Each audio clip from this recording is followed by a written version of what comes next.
안녕하십니까. 로그온 코리아의 조병천입니다. 21세기에 들어서 IT 기술들이 계속 발전을 하고 있는데요. 그 중에서도 가장 돋보이는 것이 무엇일까라고 생각을 해보면 아마 AI, 즉 인공지능 분야가 아닐까 생각이 됩니다. 이번 영상에서는 다양한 산업군에서 고민하고 있는 또 준비해야 될 인공지능에 대해서 기업과 인공지능이라는 주제를 가지고 이야기를 여러분들과 함께 나누려고 합니다. 이번 역시 이 주제의 전문가이자 인공지능 분야를 이끌고 계신 하나시스템 김유신 상무님을 모시고 이야기를 먼저 나눠보도록 하겠습니다. 안녕하세요, 상무님. 예, 간단하게 자기소개 좀 부탁드리겠습니다. 네, 안녕하십니까. 하나시스템의 김유신 상무입니다. 저는 하나시스템에서 미래혁신센터를 이끌고 있고요. 미래혁신센터에는 AI 조직과 빅데이터 조직과 클라우드 네이티브 같은 IT 조직이 구성되어 있습니다. 저는 이제 AI 관련해서 제 스스로를 제가 전문가라고 하지는 않는데요. 제가 전문가라고 하기에는 이제 제 스스로 좀 부족함이 많지 않나라는 생각이 있어서 그렇게 말씀을 드립니다. 하지만 이제 지금도 저는 AI 관련된 일을 하고 있고요. 앞으로도 AI 관련된 일을 할 것 같고, 이전에도 AI 관련된 일을 해왔었습니다. 저는 이제 하나시스템에는 2000년 초에 조인을 했고요. 하나시스템으로 옮겨오기 전에는 SK텔레콤에 있었는데, SK텔레콤에서 마지막으로 있었던 곳에는 SK텔레콤 AI 센터에 있었었고요. 그리고 그 전에는 이제 글로벌 AI 스타트업을 발굴해서 투자하는 일들을 좀 했었었고, 그 전에는 여러분들이 알고 계실 것 같은데요. 음성인식 스피커 AI 음성인식 스피커인 SK텔레콤 누구를 제일 처음 발의해서 만들었었습니다. 이제 그러다 보니까 제가 이제 AI 관련된 일을 해온 건 맞긴 하네요. 네. 역시 이 말씀을 정말 차분히 잘해 주시는데요. 아까는 긴장하시는 것처럼 말씀하시더니 역시 본 방송에 들어가니까 예, 너무 잘해 주시는데요. 제가 여기 오기 전에 하나시스템 홈페이지에 한번 들어가 봤어요. 들어가 봐서 이렇게 보니까 눈에 탁 띄는 문구가 있어가지고 잠깐 뭐 말씀을 좀 드리면, AI 기반으로 고객의 비즈니스의 디지털 혁신과 새로운 가치를 제공합니다라는 매우 좀 인상 깊은 카피가 있던데, 하나시스템에서 어떤 플랫폼과 솔루션을 제공하고 있는지 간단하게 좀 소개를 해주셨으면 좋겠습니다. 아무래도 오셨으니까 네. 회사 소개는 조금 해주시는 것도 예, 좋지 않을까 알겠습니다. 생각이 됩니다. 네. 예, 알겠습니다. 저희 하나시스템은 회사 안에 세 개의 부문이 있습니다. 하나는 이제 제가 몸담고 있는 ICT 부문. 여기서는 IT 서비스 프로바이더라고 저는 명명을 하고 있는데요. 각종 IT 기술과 서비스를 제공해주는 일을 하고 있고요. 두 번째는 이제 방산 부문이 있습니다. 방산 부문에서는 방산전자, 얼마 전 이제 KF-21 국산 전투기에도 A사 레이더라든지 이런 특수 장비들이 장착이 됐는데, 그 A사 레이더나 이런 것들을 저희 방산 부문에서 만들고 있습니다. 그리고 세 번째는 이제 에어스페이스 부문인데, 이제 위성 관련된 거나 이런 그 위성 관련된 기술과 비즈니스 같은 것들을 하고 있는데요. 저희 ICT 부문 안에는 AI 관련해서 자체 브랜드가 있습니다. 하이큐브라는 브랜드고요.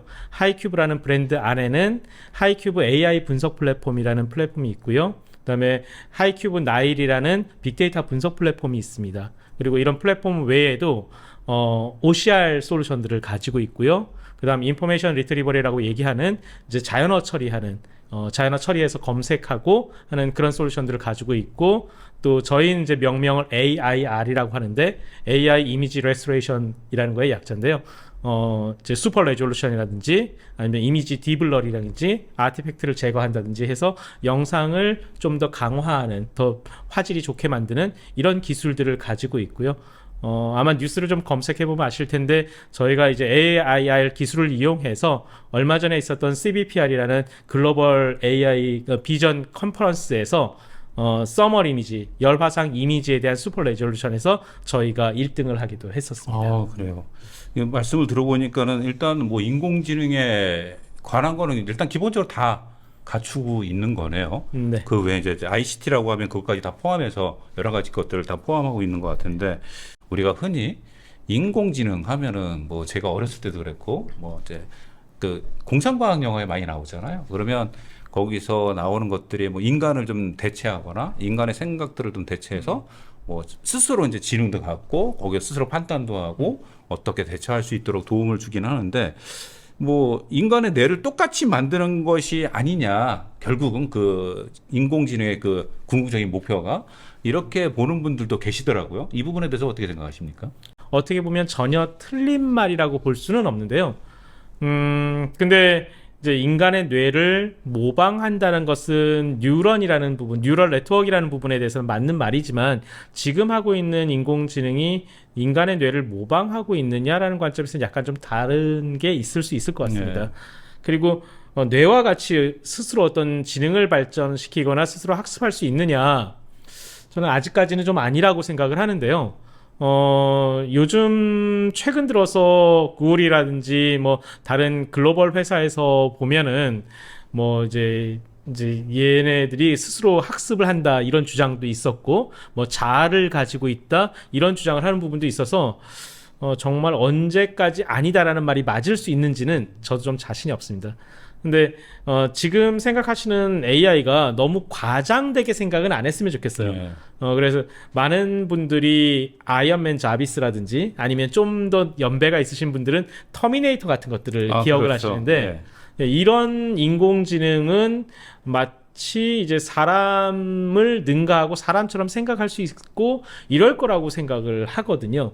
근데 아직까지 현존하는 인공지능에서는 이제 그런 아이언맨의 자비스라든지 터미네이터 같은 것 수준까지는 올라가지는 않았습니다. 그러니까 사람이 하는 일과 유사한 일들을 좀 더 유능하고 좀 더 빠르게 잘 처리할 수 있느냐라는 관점에서 인공지능은 지금도 계속 발전하고 있지만 나와 내가 아닌 존재를 구분해서 자아를 가질 수 있느냐라는 부분은 좀 다를 수 있기 때문에 그 부분은 저도 조금 약간 부정적이긴 합니다. 그러니까 제가 인공지능이라고 하면은 뭐 저 한번 생각을 해봤어요. 오기 전에 과연 우리 생활 속에 인공지능이 얼마나 들어와 있을까. 그래서 뭐 가장 먼저 생각나는 거는 저도 혼자 살다 보니까 집에 이제 심심할 때 네. 친구가 하나 있어요. 요 아이폰에 들어가 있는 시리. 우리는 누구는 아니지만 네. 이 시리하고 뭐 대화 남이 보면 좀 미친놈 아닌가라는 생각이 들 수도 있는데 어쨌든 재미는 있으니까 시리 같은 경우도 있고 그다음에 이제 제가 운전을 하잖아요.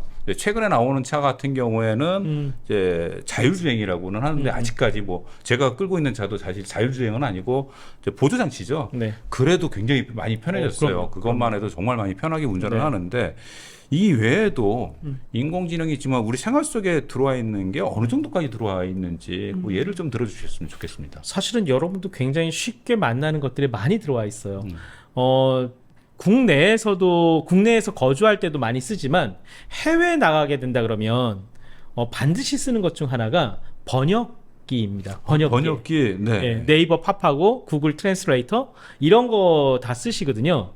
여기에도 인공지능 기술이 다 들어가 있어요. 예전에는 이런 번역이라는 부분을 통계학 관점에서 어떤 단어가 어떤 단어에 번역되는 것이 가장 적절한가를 약간 기계적으로 만들었습니다. 근데 지금은 그게 아니라 한국어로는 어떻게 표현하는 것을 영어로 어떻게 표현하는지를 그냥 학습을 해요.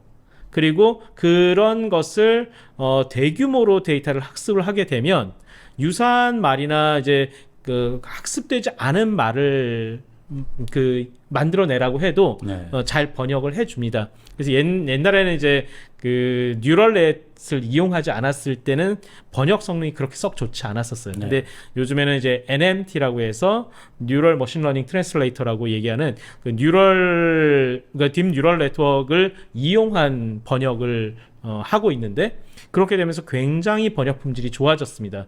그다음에 사진을 찍을 때 우리가 이제 사진에서 뒷 배경을 없애버린다든지 아니면 눈을 감고 있었는데 그걸 다 눈을 뜨고 있는 것으로 만든다든지 이렇게 하는 것들도 다 AI 기술을 가지고 하고 있는 거고요.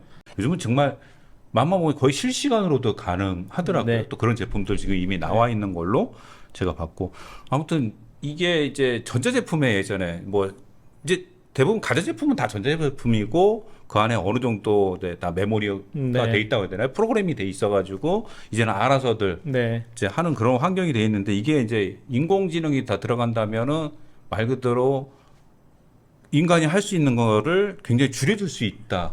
그렇게 볼 수가 있잖아요. 사실 네. 자동차도 저도 이제 자율주행이 당장 제가 내일부터 이제 목포까지 또 운전해서 내려가야 되는데 야 이런 걸 완전 100% 자율주행이 된다면 정말 편하게 내려갈 수 있을 텐데 그렇죠. 예, 그런 시기가 빨리 왔으면 좋겠습니다. 빨리 만들어 주세요. 아, 예. 예. 네. 그 전까지만 해도 스마트 팩토리, 그러니까 기업들이 스마트 팩토리에 굉장히 열의를 많이 가지고 있던 걸로 좀 알고 있고 또 거기에 따르는 뭐 IoT라든지 빅데이터 그리고 인공지능 기술이 다 이제 막 열의를 다 비쳤는데 사실 그 스마트 팩토리 안에 저도 약간 개념은 알고는 네. 있지만 거기 하나하나가 어떤 역할을 하는 데 있어서 뭐 인공지능이 거기에 또 어떤 부분을 담당할까라는 부분도 뭐 어렴풋이는만 알지 네. 또 자세한 건 좀 모르거든요. 근데 네. 그것도 되게 궁금하거든요. 아, 예. 우선 스마트 팩토리라고 얘기하면은 스마트 팩토리 안에 AI가 적용되는 건 정말 많습니다. 정말 많은데요. 그 스마트 팩토리가 되려면 그리고 거기에 AI를 접목시키려면 기본적으로 센서가 많이 있어야 돼요. 센서하고 데이터가 많이 있어야 됩니다. 원래도 데이터가 많이 확보되어 있어야지 이것을 AI로 분석할 수 있다라고는 생각을 했는데 지금의 이제 딥러닝 방식의 AI는 정말 많은 데이터들이 있으면 있을수록 그 성능이 훨씬 더 뛰어나집니다. 그렇기 때문에 많은 데이터들이 있는 게 좋은데 그런데 문제는 예전에 공장에 있는 장비들은 센서들이 그렇게 많지 않았어요. 네. 그러자면 센서가 잘 부착된 장비로 바꾸거나 아니면 기존에 있던 장비들의 센서를 부착하거나 라는 것들을 좀 해야 돼요. 이런 데 비용이 좀 들어가고요. 이런 데이터들이 잘 축적돼 있다면 많은 부분을 해결할 수 있어요. 그 중에 하나가 뭐냐면은 이제 프리딕티브 메인테넌스라는 게 있습니다. 예전에는 일정 기간 뭐 6개월 이 부품의 또는 이 장비의 수명은 6개월이야 되면 6개월쯤 되면 부품을 갈아버린다든지 이랬었고요. 그다음에 그 다음 단계는 예방 보전이라고 해서 이 제품이 어떤 증상이 나타나면 이 한 일주일 내로는 고장 날 수 있으니까 그런 증상이 나타나면 바로 교체를 해야 된다. 이런 것들이 약간 예방 보전이었는데 예지 보전을 하게 된다는 것은 어떤 거냐면 어떤 패턴이라든지 이런 것들을 쭉 봐가면서 어떤 특성이나 어떤 주변 환경이나 어떤 정도의 생산 강도나 이런 것들을 진행하게 되면 이 부품은 어떻게 이 장비는 어떻게 미리 고쳐주면 좋겠다라는 부분을 그동안 학습된 데이터를 가지고 미래를 예측을 해가지고 하는 거예요. 그걸 이제 프리딕티브 메인테넌스라고 하는데 이런 것들은 다 이제 AI 기술이 들어갑니다. 이런 관점에서 스마트 팩토리의 AI 기술은 IoT나 데이터 외에도 충분히 많이 이제 적용되고 있다라고 보실 수 있을 것 같아요. AI가 하는 역할이 이게 불량인지 안 불량인지를 판단을 해야 되잖아요. 네. 그러면 말씀하신 대로 한다면 그 딥러닝을 통해서 계속 학습이 되고 네. 그걸 통해서 얘가 이게 불량이 있는 거다, 없는 거다 외형만 보고도 판단할 수 있는 그런 걸로도 볼 수 있겠네요. 실제로 우리나라의 반도체 공장이나 네. 그다음에 이 페이퍼 그러니까 와이퍼 같은 그 이제 실리콘 패드라든지 네. 그다음에 그 마스크 같은 것들 OLED 마스크라든지 이런 공정들은 이미 그런 것들을 사용하고 있습니다. 사용하고 있고. 예, 사람이 보는 경우도 아직 남아 있긴 하지만 사람이 계속 본다라는 관점보다는 검사하기 전에 이런 주변 상황이 되거나 이런 그 환경이 되어버리면 여기서는 이 제품 불량이 났을 거야라는 걸 미리 측정을 한다든지 아니면 말씀하신 대로 비전을 봐가면서 불량들을 다 측정한다든지. 그 말씀하시면 그럼 불량이 이 제품 불량일 수도 있을 거야라고 미리 예측을 하는 네, 거네요. 그것도 가능합니다. 오, 대단한데요, 생각보다. 이야. 이미 그럼 대기업은 뭐 이제 일단 어느 정도 이제 대기업답게 예산이 네. 있으니까 그걸 다 도입하고 하는 거에는 물론 뭐 부담이 아예 없다고 보긴 좀 네, 그러긴 하지만 네. 그래도 어느 정도 부담은 있지만 그래도 적극적으로 도입을 하고 있잖아요. 근데 제가 볼 때는 실질적으로 이런 것들이 더 필요한 데는 중소기업이 아닌가. 네, 네. 라는 생각을 해요. 그렇지만 항상 중소기업에서 원하고는 있지만 일단 모든 게 걸리는 게 비용이란 말이죠. 그러면 이제 이런 중소기업들에게 이런 인공지능을 도입할 수 있는 가장 도움을 줄 수 있는 방법 있으면 뭐가 있을까요? 근데 우선은 말씀하신 대로 중소기업 사실은 이제 중소기업이냐 아니냐의 관점보다는 네. 생산하는 제품의 밸류가 어느 정도냐. 그러니까 굉장히 염가의 제품을 다량으로 하는 곳이라면 왜 우리 이렇잖아요. 그 뭐 이제 단가가 10원짜리인 부품들을 만들면 그것을 그 퀄리티를 높이는 것보다는 이제 불량이면 그냥 바로바로 하나씩 바꿔주는 버리고. 이런 것들이 훨씬 더 그 관리나 품질을 유지하기 위한 비용보다 더 저렴하기 때문에 비즈니스적인 관점에서는 그걸 관리하는 것보다는 바꿔주는 게 더 낫다 이런 식으로 되는데 중소기업이냐 대기업이랑 상관없이 제품이 어떤 거냐에 따라서 좀 다를 것 같고요. 컨티뉴어스 공장 그 프로세스하고 디스크리트 프로세스하고 다르게 되는데 보통 약간 제조 공정들 이제 뭐 기계라든지 이런 것들은 대부분 디스크리트 공정이라고 해서 1번 그러니까 자동차라고 생각을 해보죠. 자동차에 그 엔진을 부착하고 나서 뭐 차축을 연결하고 셰시를 뭐 그 이 도장을 하게 되고 이런 건 각각 단계별로 연결되거든요. 근데 이제 유화 석유 화학 공정들은 컨티뉴어스 공정이에요. 이제 그 원유를 집어 넣어 가지고 이제 정제를 하게 되면서 어떤 이제 플라스틱 자원이나 이런 것들을 뽑아내서 어떻게 연결을 또 제조를 한다든지 이런 것들은 이제 그 연결되는 공정인데 유화 공정 같은 경우에는 한 번 문제가 발생하면 엄청난 손해가 발생하거든요. 거기는 이제 당연히 비용이 얼마든지 들 텐데 그럼 중소기업 중에서 유화나 이런 공정들을 하는 경우가 있다라고 하게 되면 거기에는 이제 돈의 문제가 아니라 그런 것들을 고민하거나 적용하는 것들이 익숙치가 않아서 어려운 점들이 있을 수 있을 것 같아요. 중소기업이라서 아직 대기업이 적용하는 것들에 익숙하지 않은 분들이라면 거기에는 AI에 관련된 도움을 드릴 수 있습니다. 근데 그걸 어떻게 드리냐면 그냥 컨설팅을 하고 자문을 해가지고 그 공장에 특화된 솔루션을 만들려면 사실 비용이 또 많이 비싸질 수 있어요. 그렇죠. 이제 그러다 보니까 요즘에는 이제 클라우드 상에 이제 파스라는 플랫폼 애저 서비스라든지 이렇게 도구들이 점점 만들어집니다. 그래서 그 도구들을 이용해서 좀 처음에 그 시험적으로 적용을 해보면 조금은 더 비용이라든지 우리 쪽에 잘 맞는 것이라든지 이런 것들에 대한 손실이나 위험 부담을 좀 줄여가면서 한 번씩 단계적으로 진행을 할 수는 있어요. 아까 이제 클라우드에 있는 파스 형태가 많이 있을 거다라고 말씀을 드렸잖아요. 이제 파스보다 조금 더 한 단계 나가서 템플릿들이 점점 만들어집니다. 아, 템플릿이. 그러니까 자기가 생각하는 이 AI 공정, 그 스마트 팩토리에서의 필요한 공정이 어떤 이제 그 추세 분석을 하는 것인지 아니면 뭔가를 변동을 감지하는 것인지 어떤 목적에 따라서 유사한 상황들을 만들어 놓은 템플릿들이 있을 수가 있어요. 그럼 그런 것들을 템플릿들을 그대로 한번 적용해 본다라면은 좀 더 용이할 수가 있습니다.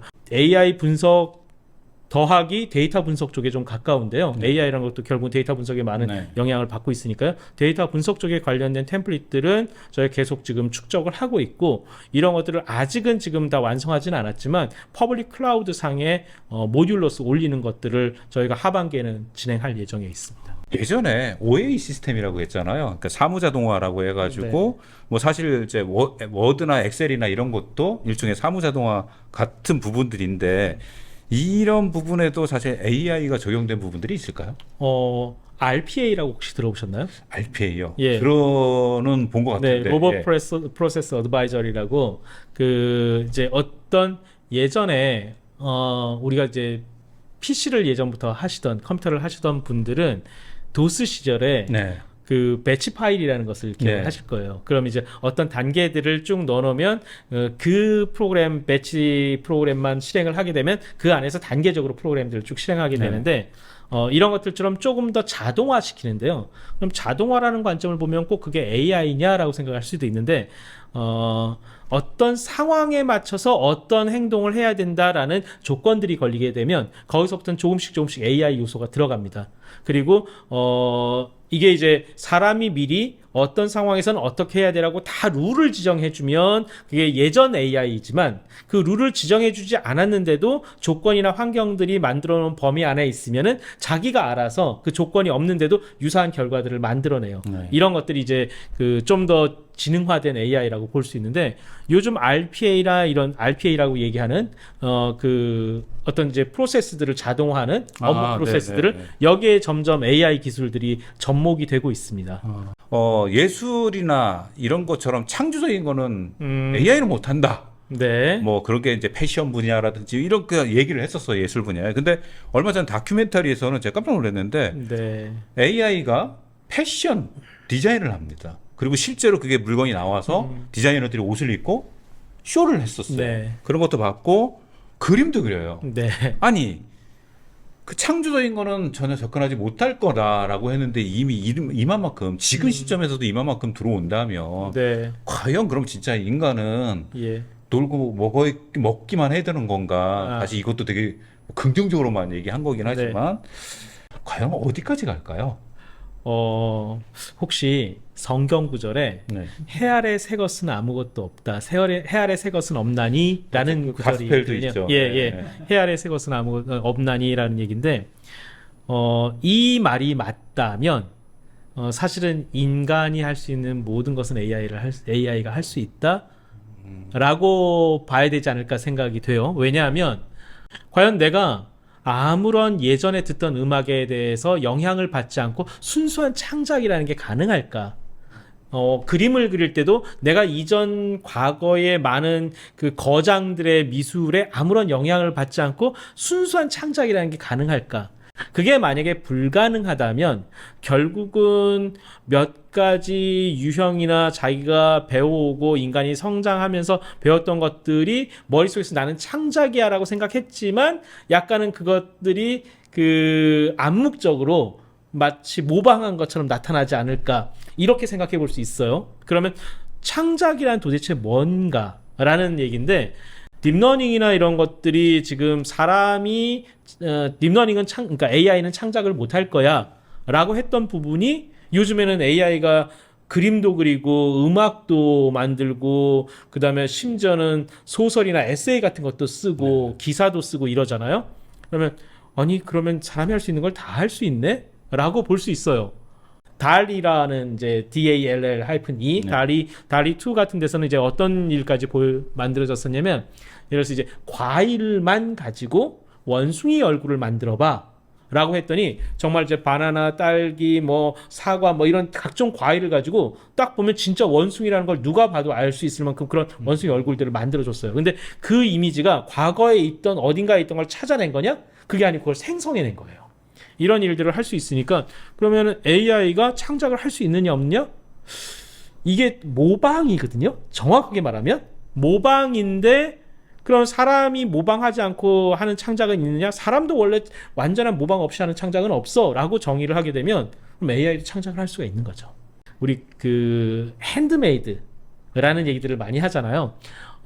지금도 이제 커피 같은 경우에는 로봇이 레시피대로 커피를 타주는 이제 로봇 커피숍 같은 것도 있습니다. 그러면은 그리고 이제 레시피를 되게 맛있는 레시피들을 가져와 가지고 만들어서 로봇이 만들어준 커피도 맛이 나쁘진 않대요. 자, 그러면 이제 역으로 묻는 거죠.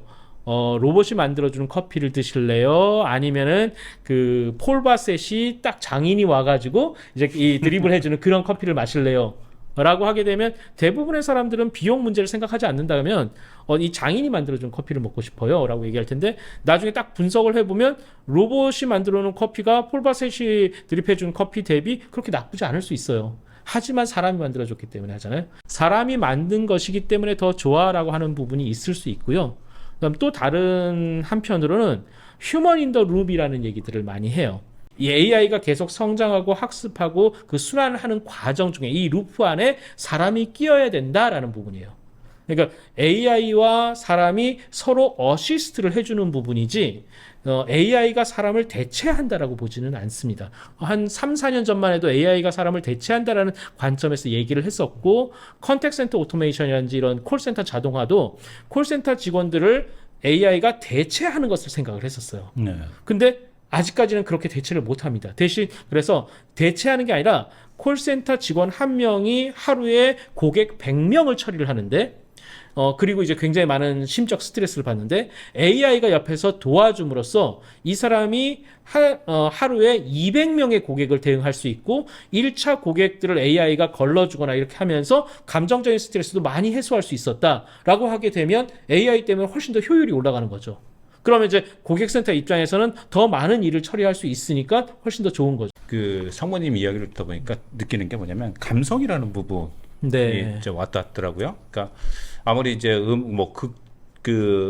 OTT 서비스가 이렇게 나와도 사람들이 결국 또 극장을 가는 이유가 그런 것 중에 하나고 요즘 제가 이제 조금씩 관심을 갖게 되는 게 LP거든요. 아, 예, LP 그래서 네. LP를 라이브. 조금씩 눈여겨 보기 시작을 하고 그다음에 이제 LP 플레이어도 이제 턴테이블이죠. 턴테이블도 조금 찾아보기 시작을 해요. 또 이제 커피도 차도 집에서 내려 마셔야 네. 그 맛이 또 다르다. 그 향도 그렇고 그런 걸 보면 이제 제가 느껴지는 거는 아 이런 그러니까 사람들의 그 감성을 자극하고 건드리는 부분들은 이거는 어떤 AI든 이거는 들을 수 없겠다. 네. 결국은 그 부분은 계속 살아남지 않겠냐. 다만 제가 볼 땐 비용은 좀 높아지지 않겠나라는 예. 생각을 해요. 왜냐하면 그걸 모든 사람이 다 나눠서 경험할 수는 없을 테니까 이제 그런 부분들은 좀 있지 않겠나 그런 생각을 해보게 됐습니다. 네. 막상 이제 인공지능을 이제 도입해야 될 기업들이 있어요. 이제 뭐 ICT도 다 도입을 해야 될 기업들이 있으면 결국은 그 도입을 해서 그걸 활용을 하려면 거기 직원들이 해야 되는데 네. 이런 직원들이 여기에 대한 지식들이 있느냐 물론 준비하고 네. 있는 분들도 있긴 하겠지만 대다수가 없는 곳이 굉장히 많아요. 아마 경험을 해보시겠지만 가서 설명을 해더라도 네. 이해를 못하면 정말 난감할 때가 많잖아요. 네. 그러면 그분들이 이런 것들을 준비하기 위해서는 어떤 부분들을 좀 학습을 미리 하면 좋을 네. 것 같고 또 어떻게 좀 미리 접근 아니면은 좀 경험을 해보면 좋을지에 대해서 뭐 말씀해 주시면 네. 좋을 것 같아요. 두 가지를 말씀드리고 싶은데요. 하나는 이제 제가 좀 이따 말씀드릴게 AI 리터러시. 그다음 또 하나의 두 번째는 AI 플러스 X라는 걸 말씀드리고 싶어요. 이제 첫 번째 먼저 이제 AI 리터러시부터 말씀을 드리면 이제 리터러시라는 건 문해력인데 우리가 이제 문맹이냐 아니냐라고 했을 때 글을 읽고 이것이 무슨 의미인지 이해하면은 리터러시가 있다라고 얘기를 하죠. 문맹이 아니다라고 얘기를 하는데 그러면 AI 쪽에서도 리터러시가 있어야 된다라고 보는 거예요. 이런 어떤 비즈니스나 산업이나 이런 쪽에 보면은 대부분의 분들이 자기 분야에서 전문 역량이 있는 분들이 많아요. 대부분 직장이나 이제 제조나 뭐 서비스업이나 여러 가지 자기의 어떤 그 생계를 유지하시는 분들은 어떤 분들이든 자기 영역에서는 전문가들입니다. 근데 이분들이 AI를 모른다고 그럼 그분들이 역량이 없는 거냐? 그건 아니거든요. 근데 많은 부분들에 이제 AI가 좀 접목이 돼서 효율성도 높이고 좀 더 비용도 절감하고 인간의 노동 강도도 좀 줄이고 이런 것들을 해야 돼요. 각 분야의 전문가인 분들이 자기 분야의 전문가이면서 AI를 가지고 현존하는 AI를 가지고 뭘 할 수 있고 뭘 할 수 없는지를 이해하게 되면 자기가 맡고 있는 전문 분야에서 AI를 어떻게 적용할 수 있는지 어떤 부분은 이건 현존하는 AI 가지고는 아직 안 돼라고 이해할 수 있게 되면 훨씬 더 많은 문제들을 현업에서 해결할 수 있지 않을까라고 생각을 하고 AI 리터러시를 확보하게 되면 각 분야에 있는 분들이 AI에 대한 이해도가 높아져서 AI를 내가 뭘 해볼 수 있다 없다를 알게 되고요. 그 다음에는 이런 분야는 AI 가지고 해볼 수 있겠는데 싶으면 그때 이제 AI 전문가를 부르시면 돼요. 네. 내가 AI에 대해서 어느 정도 이해를 했고 나는 이 분야의 전문가인데 이거를 AI에 적용해보면 훨씬 더 효과적일 것 같아 라고 얘기할 때 AI 전문가를 부르게 되고 AI 전문가들은 AI를 잘 아는 거지 또 이 분야는 몰라요. 그럼 이 양쪽이 모여가지고 문제를 해결하게 되면 훨씬 더 많은 일들을 해볼 수가 있죠. 두 번째는 AI 플러스 X라고 하는 부분은 어떤 거냐면 AI의 겨울이 이제 한 2000년대 초반 뭐 이럴 때 좀 있었었죠. 뭐냐면은 AI가 많은 문제를 해결해 줄 수 있을 거야라고 기대를 하고 AI 투자를 많이 했는데 그 결과물이 기대했던 것만큼 나오지 않은 거예요. 성과가. 그러다 보니까 말이 좋아 AI지 이건 제대로 활용을 못하는 것이네 라고 해가지고 급격하게 AI 관심이 줄어들었어요. 근데 문제는 뭐냐면 그렇게 AI 겨울을 잘 극복하고 지금 마치 AI 여름인 것처럼 우리가 많은 것들이 할 수 있을 것 같은데 최근 들어와서 약간 AI에 대해서 회의적인 시각들이 생겨나고 있어요. 회의적인 시각. 어떤 거냐면 궁극적으로 아까 얘기했던 이제 실제 회사의 비즈니스 환경에서 제조 환경이나 뭐 여러 가지 서비스 환경이라는 데서 AI가 얼마나 기여를 할 수 있는데 그러니까 너희가 이 문제 저 문제 다 많이 다 해결할 수 있다라고 얘기했는데 막상 딱 가보면은 그렇게 해결하지 못하는 경우들이 종종 발생합니다. 그러면서 뭐 건멋드는 AI는 되게 많은 것 같은데 내가 비즈니스를 하고 사업을 하거나 제조를 하는 데는 AI가 생각보다 못 도와주는 것 같아. 이런 부분들이 반응들이 있어요. 그러면서 이러다 잘못하면 AI 겨울까지는 아니더라도 AI 가을이 오는 게 아니야? 이런 우려를 하는 사람들도 있습니다. 이제 이거에 대한 어떤 반작용으로 어떤 일들이 움직이고 있냐면 AI 플러스 X에서의 그 X는 각각의 인더스트리의 X예요. AI를 교통 분야에 적용해 보자. AI를 그 공장 제조에 적용을 해보자. AI를 이제 특정 어떤 서비스에 적용을 해보자. 이런 특정 영역에 맞춰가지고 거기에 맞는 AI의 모델이라든지 AI의 사례들을 발굴을 하고 실제로 그 문제들을 해결해보자. 이런 움직임들이 있고요. 그래서 저희 회사도 마찬가지지만 비즈니스나 어떤 목적이나 사업이나 공공성이나 여기에 이 성장을 주는, 그러니까 혜택을 주고 뭔가 차이점을 만들어내는 AI로 집중을 하자라는 것들이 있습니다. 이제 요즘 들어서 그래서 AI 플러스 X라는 부분들을 좀 고민을 하고 있어요. 예, 이렇게 좋은 말씀 해주셨는데 결국은 이제 그 미리 기업에서 그걸 준비하기 위해서는 아마 그 관련된 직원이나 부서나 팀원들이 먼저 자기들끼리 먼저 그 자가학습이라고 해야 되나요? 예, 먼저 준비를 좀 하고 필요에 따라서 전문가를 초대해서 뭐 자문을 받아보는 것도 좋을 것 같고 예, 상무님한테 문의가 바로 가진 않겠지만 예, 어쨌든 관련 부서나 이렇게 좀 도움을 받는 것도 저는 좋은 방법이라 생각을 합니다. 물론 이제 뭐 그거 한다고 해서 당장 우리 제품 사세요 그게 아니잖아요. 그럼요. 거기에 맞는지 예. 안 맞는지도 먼저 네. 조언도 받을 수 있고 거기에 맞다 그러면 같이 뭐 좋은 뭐 이렇게 협력하는 관계로 해서 그 비즈니스를 만들어가는 것도 하나의 방법이 되지 않을까. 그래서 비용도 많이 또 절감할 수 있는 부분도 저는 분명히 있을 거라 그렇게 생각을 합니다. 네, 지금까지 하나 시스템 김유진 상무님하고 네, 기업과 인공지능이라는 주제를 가지고 얘기를 나눠봤는데요. 사실 되게 짧은 시간이잖아요. 좀 더 구체적인 부분을 좀 만들어가지고 그 다음에 제가 상무님을 또 한번 모시고 또 네. 깊은 얘기를 한번 들어가 보는 것도 나쁘지 않겠다라고 생각이 됐습니다. 하여튼 오늘 함께 해주셔서 정말 감사합니다. 진짜 어려운 시간 내주셨는데 정말 평소에도 제가 얼굴 뵙기가 너무 힘들어요. 전화 통화하기도 쉽지 않은데도 불구하고 예. 오늘 이렇게 초대 응해 주셔서 또 좋은 말씀 해주셔서 감사합니다. 불러주셔서 감사합니다. 고맙습니다. 네, 이제 끝날 것 같았던 코로나가 계속 확산이 되고 있습니다. 아직 저도 걸리지 않았거든요. 그래도 뭐 주변에 걸리지 않았던 사람들이 또 감염이 되는 그런 사례를 보고 좀 조마조마한데 여러분들 건강에 정말 유의하시고요. 다음 편에 또 뵙도록 하겠습니다. 고맙습니다. 감사합니다.